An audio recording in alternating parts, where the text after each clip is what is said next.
Hi everyone and welcome, this is the Apostate Prophet. I often talk about how Islam teaches hate. How when you grow up as a Muslim, you learn to hate people, you learn to hate others.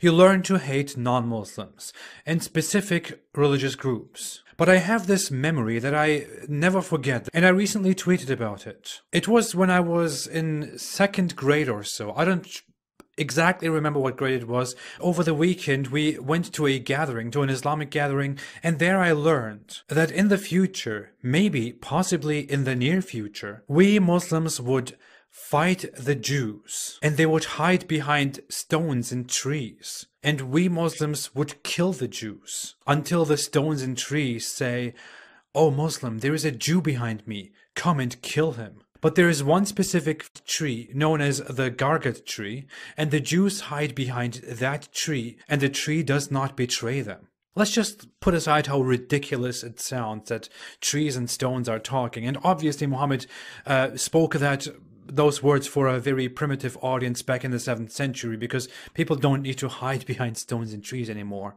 in today's time. And let's not even talk about how a tree literally sides with the Jews. But putting aside all the absurdity, I learned this at such a young age. I don't know if I can properly explain what it did to me, but I might be able to explain what that does to a human, to people, to a group of people if they grow up with such a teaching. Yes, a Muslim apologist might come, just as they did in my tweet, and say, well, this is only about, Jews at the end and a specific group that will fight you. But no, all of that is just not true. And if those Muslim apologists were honest, they would see what I'm talking about and what everyone else finds so terrifying about this specific tradition. If you think about it from a non-Muslim perspective, from an ex-Muslim perspective, it is extremely problematic because no, this is not just about a specific group in the end times. And even if it were so, what this does is to teach every Muslim child out there that the Jew is the enemy, that will be your enemy, that will betray you in the future, that will fight you and attack you, and you have to be scared of them. That you have to prepare to fight the Jew, because it will happen. That you are supposed to be afraid of the Jew, that the Jew will kill you in the future, and you are going to kill them for the sake of Allah. And this is an extremely authentic Islamic narration.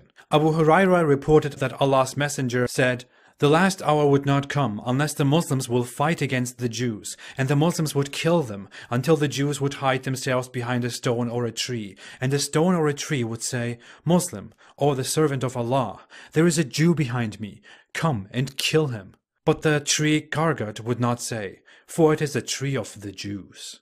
This does not only have one source, or two sources, or three sources, it has numerous sources, and by Islamic standards, this is undoubtedly reliable. Authentic. Conspiracy theories about this dumb, hateful narration go so far that it is very common in the Muslim world, and you see that online on Facebook and on Twitter and on so many different platforms among Muslims, that people have these moronic speculations, moronic conspiracy theories, that Jews in Israel know very well of this tradition, and that they are currently planting this Gargat tree everywhere in Israel because they know that this will happen, and they're trying to protect themselves. They're trying to plant those trees that are going to help them because they know that in the end the Muslims will rise up and kill every single one of them, and they need a place to hide.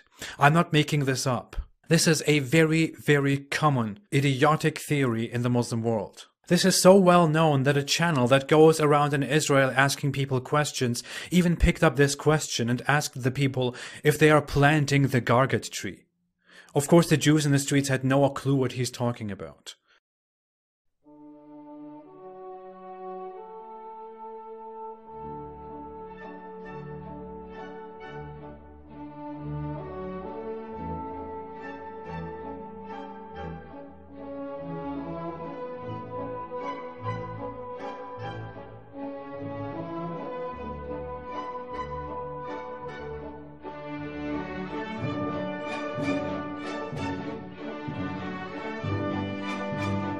It is quite expected that Muslims have always lived with a hate for Jews. Jew hatred is very common in the Muslim world. I randomly picked 8 Muslim countries, and in 7 out of those 8 Muslim countries, they hate Jews. They hate them more than any other group, by far. I compared this to the United Kingdom, America, Germany, Australia, India, Poland, Russia, and Brazil. In none of those countries, more people dislike Jews than like Jews. And this is unique to the Muslim world. There is no other culture that disproportionately views a different religious group unfavorably. We only have this in the Muslim world against Jews. In the Muslim world, among Muslims, the word Jew is basically seen as an insult. It is synonymous to something sinister, to something bad. I grew up with the same thing. Whenever I had heard the word Jew, it carried negative connotations, because that's just what you get from such an indoctrination. And that is not just me. It's not my parents. It's not any of this. It is Islam, as you might see. This single tradition is not all there is. There is so much more. The Quran also teaches that Jews will always hate Muslims. Muhammad teaches that Jews earn the anger of Allah. I will come to that very soon as well. It's also about Christians, and Muslims repeat it every day. The Quran teaches that Jews are killers, and that they are known for killing their prophets. That Allah has turned them into pigs and apes. مع إخوان القردة والخنازير من اليهود من بني صهيون تقاتلكم يهود فتسلطون عليهم حتى يختبئ اليهودي من وراء الحجر والشجر.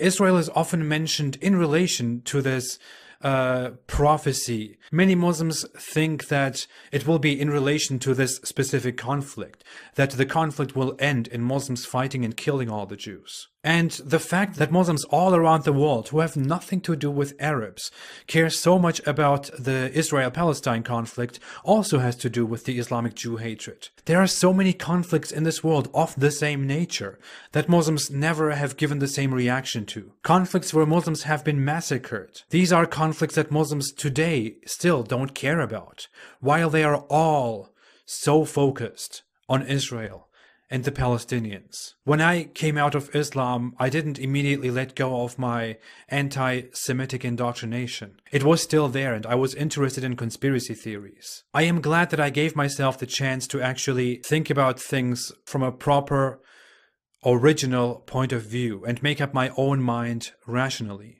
I would be so happy if Muslims could come to the same conclusion. Unfortunately, Muslims are bound by the claim that their religion tells them the truth, and that their religion also teaches them that they will commit a genocide on Jews because they will have to, because it is in alignment with the future that Allah has prepared for them, and that they are doing that for Allah, to kill the evil Jew.